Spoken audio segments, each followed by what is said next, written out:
Welcome back everybody to our series Scaling Your Email Agency, and today I have a special guest with me, my business partner, the man himself, who manages all the fulfillment for our clients. So I brought him on because some of you guys hit me up saying you wanted more videos when it comes to fulfillment and for me to bring on fulfillment, so I thought, who better to bring than Justin himself. For those of you guys don't know Justin, we've been working together for over 2 years now, but he's been in this email space for almost 5 years now, I believe. And yeah, he's managed a lot of different clients and has worked with a wide range of different types of people, good clients, bad clients, has had amazing experience, bad experience. So I thought, why not bring him and talk about something that I feel like a lot of people don't talk about, which is red flags when it comes to the different types of clients that you work with, right? Because it is easy to say yes to money, but it's very hard to say no to clients. And I want to kind of share with you guys our experience, leverage Justin's experience talking about, dealing with these clients, managing these clients, and talk about some red flags to, take note of and avoid, because sometimes money is not worth dealing with certain people and working with certain people. So we would love to kind of share with you guys, again, some of the red flags that we noticed. But anyways, Justin, he's been in the channel before. But yeah, let's just get right into the conversation, man. I think like now you could say you probably work with like hundreds and hundreds of clients. For sure. What would you say are some of the main, let's just start with like, one of the main ones you notice when it comes to clients' red flags? Yeah, I would say one thing that consistently happens in different case scenarios is consistent same day last minute revisions. So what do I mean by that? Obviously there's a lot of scenarios where a client, maybe the day of deploying a campaign, maybe it's a product drop or something, the client will be like, hey, maybe we should change the theme of the email to red instead of blue. Something simple. Cool. Obviously we work with a client, we work very close to them, we want to make sure it's up to their liking. But it comes to a point, especially when your company is getting bigger, you have a lot more to worry about. These people are still coming back with these last minute revisions. For myself, at least, for myself and my team, we always try to make sure everything is done days, sometimes weeks before, especially depending on what quarter it is. If it's Q4 and it's the day before Black Friday, you don't want to hear your client say, hey, we're actually going to change the offer, or we're going to change the imagery that we have in the content, all these different things. That's the last thing you want to hear, especially when you have 6 other clients or maybe 10 other clients that are also, waiting for, your response or your help with something. You can't just always focus on one client. So last minute revisions are fine. Obviously it does tend to happen, but when it happens consistently with the same person, I think that's when it becomes a red flag. 100%, especially if it's been communicated that you can't, you need a couple of days to do the email, and they're continuously doing that. It shows lack of time management and in a way care from their end, especially if we're trying to work ahead. We want them to match the same energy because we want to be aligned and we want to get things. We don't want to, because last minute work is rushed work,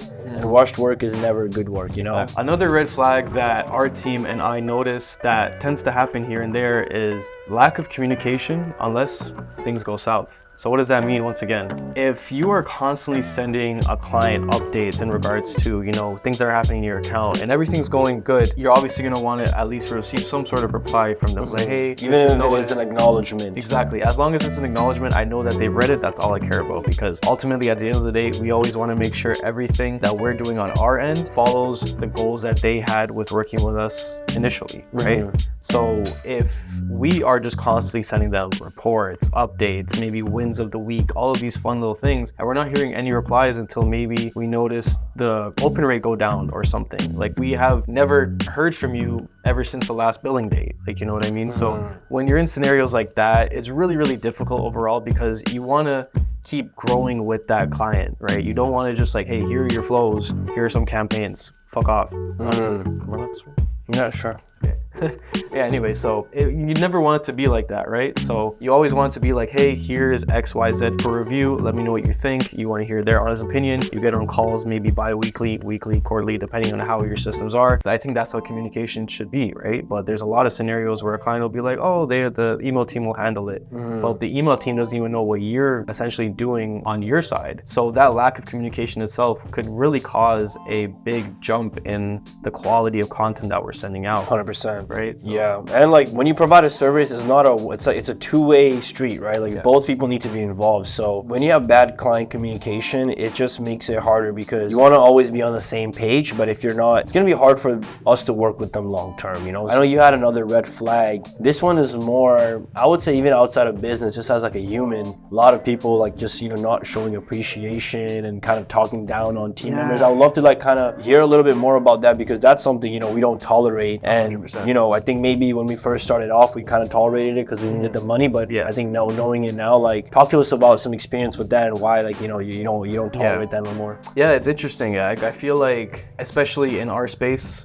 of work, there's a lot of sense of entitlement when it comes to a lot of business owners, specifically on like the e-commerce side or whichever sort of business they're running. When they bring in team members that maybe are another piece of the puzzle to them in their mind, they feel like they can belittle them in a lot of scenarios. I'm not saying this is everybody. There's a lot of nice people in the business. There's a lot of not as nice people in the business, right? And the people that I'm talking about are not as nice. Those guys or those people will come in and just like kind of like I was saying before, belittle you, make you feel like your work really isn't worth much, right? They're paying you to be here, and like with that in mind, like they have that advantage over you that like, okay, if they don't complete the work that I like, I just won't pay them, right? Like, having that kind of mindset is just very disrespectful because it kind of makes you look at the work that you do as inferior in comparison to what they do, right? Even though ultimately what you're doing is helping them reach the goal that they ultimately want. You're doing more for them than they're doing for you because they can just pay you the money, but you can change the whole business around. So that's why like, you don't ever need to tolerate disrespect, and you don't want to work with people that are just bad people, right? So I've even noticed is like, like when the DMs, even if it feels like they're going to be arrogant and I can feel the vibe, I just ignore them because I'm like, again, the money's just not worth it, right? Money will come. Yeah, money will come. And again, some of the best clients to work with will be like some of the best business owners. So just like 100%. Focus on trying to target those. Kind of to build upon that, talk to me about when people complain about the work but provide no alternative. And they're just like, it just becomes a thing where now at this point, they're just complaining instead of trying to actually help the work that we're trying to do. Talk to me a little bit more about that. Yeah, for sure. So from my experience, at least, like, when we bring on a client, right, a big factor of the entire onboarding, process is the onboarding form, getting to know the client, getting to understand their vibe with the brand, not just the brand's vibe, but their vibe with the brand as well. So we can understand what we have to work with in order to, get that, I guess, that sense of congruency in regards to the content that we're making with the goals that they originally had with working with us. Right. So once they've completed the onboarding and once they, we've gotten access to everything and we've actually got into like the workflow of it, hearing the revisions the first time is fine. Maybe hearing the revisions the second time is fine. But when it hits like the fourth or even the fifth, you're like, what am I doing wrong? What is that? What am I missing? And in my experience, what has happened is like, we brought up the conversation, especially maybe after the third revision of these designs, where we asked the client like, hey, like, what do you really see like wrong with these emails? What do you think is really not representing your brand enough? And if they're like very, how do I put this, like incomplacent with how they're answering that question, that in itself just shows me red flags. Like they don't even know what they want for their business. True.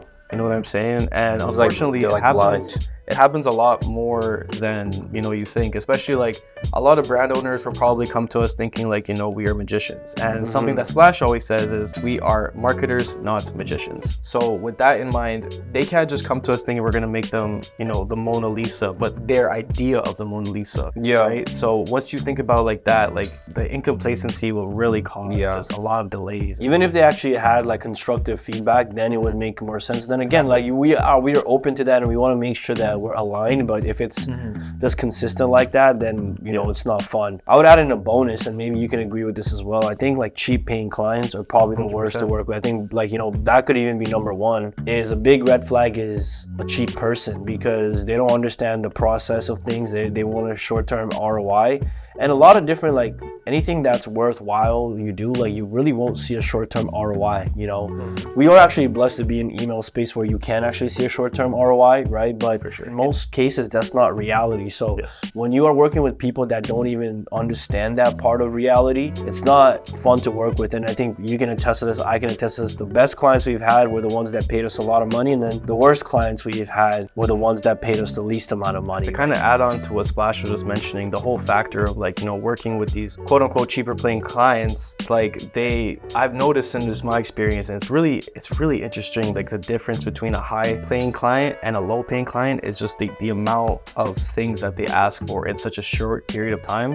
Specifically expectations, that's the best way to put it. Their expectations is honestly unreal. Like I was even talking to someone the other day and they needed someone for help with flows, and I'm like, what's your budget? They said $300, you know, and I was just like, bro, like I was just like, I didn't even bother replying. Yeah, I didn't even bother replying at that point. But yeah, when it comes to working with clients, those are some major red flags to think of. Learn from our experience and try to make note of this, you know, when it comes to actually working with people. Some of the things that we've done to mitigate this is actually get very clear on what a dream client looks like. Not only, you know, what they're doing with their business, but what kind of person they are, what kind of work relationship you have with them.